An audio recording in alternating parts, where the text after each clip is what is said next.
गंभीर बीमारियों से पीड़ित मरीजों के लिए सरकार के द्वारा क्या योजनाएं बनाई गई हैं, उसके रोकथाम के लिए, हमारे गरीब जनता की मदद के लिए। अध्यक्ष जी, बड़ा ही निराशापूर्ण जवाब आया है। मुझे ऐसा प्रतीत होता है कि जब जब सत्र में पिछले 2.5 वर्षों में आपके विभाग के द्वारा जब भी प्रश्न पूछे गए हैं तो आपका एक सेम आंसर है कि हमने इतने जिला अस्पताल, इतने मेडिकल कॉलेज, इतनी डायलिसिस की मशीन, इतने एम्बुलेंस। अध्यक्ष जी, मेरा बड़ा ही स्पष्ट सा सवाल था, और अगर आपने ये बताया है कि आपके इतने जिला अस्पताल, इतने मेडिकल कॉलेजेस हैं, तो मैं इस सदन के माध्यम से जौनपुर से जो हमारा मेडिकल कॉलेज है उसकी कुछ पिक्चर है वो आपको दिखाना चाहूंगी कि जहां पे काला पानी तैर रहा है, जो बिल्डिंग्स हैं वो बनने से पहले खंडहर हो चुकी हैं, ये स्थिति है।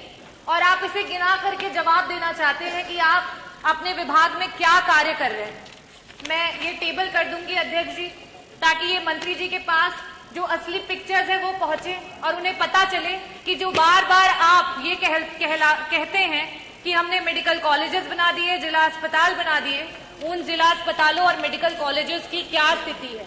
कुछ दिन पहले वहां के बच्चे धरना दे रहे थे, जिन्हें हम देश का भविष्य और आगे मेडिकल कॉलेजेस में एज ए डॉक्टर देखने वाले हैं। आज उनके पास ना शुद्ध पेयजल है, ना बिजली है, ना पानी है। हम मरीजों को क्या ठीक करेंगे मंत्री जी? हमारे तो डॉक्टर बीमार हो रहे हैं, कभी डेंगू, कभी मलेरिया और कभी जॉन्डिस से। ये स्थिति है अध्यक्ष जी। It is really shame for the UP health minister and the department of health ministry. और आज सेंट्रल में तीसरे टेन्योर के बाद भी अगर मेडिकल कॉलेजेस की ये स्थिति है, definitely a shame for this सरकार कि आप इस तरीके की स्थिति ला करके रखी है आपने।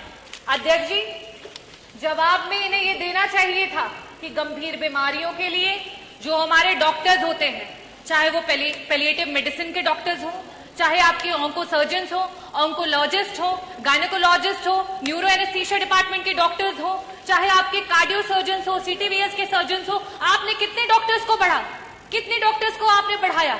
आज पेशेंट्स के अनुपात में आपके पास कितने आईसीयू के बेड्स हैं, कितने वेंटिलेटर्स हैं? अगर ये जवाब आता तो वाकई मुझे लगता कि आपके विभाग को कोई जानकारी है और सही में आप सरकार की और जनता के लोगों के लिए कुछ काम कर रहे हैं। अध्यक्ष जी, मैं वापस से अपने प्रश्नों पे आऊंगी कि मंत्री जी, सिर्फ और सिर्फ आपसे 2 प्रश्न हैं और उसके उत्तर गोल गोल ना घुमा करके सीधी तरीके से बस बता दीजिए कि आज उत्तर प्रदेश कैंसर जैसी बीमारी में देश में टॉप कर रहा है। ये प्रदेश आज इस समय वर्तमान में 2024 में हमारे पास कैंसर के 16 लाख मरीज हैं और हर वर्ष 2 लाख मरीज आपके बढ़ते चले जा रहे हैं।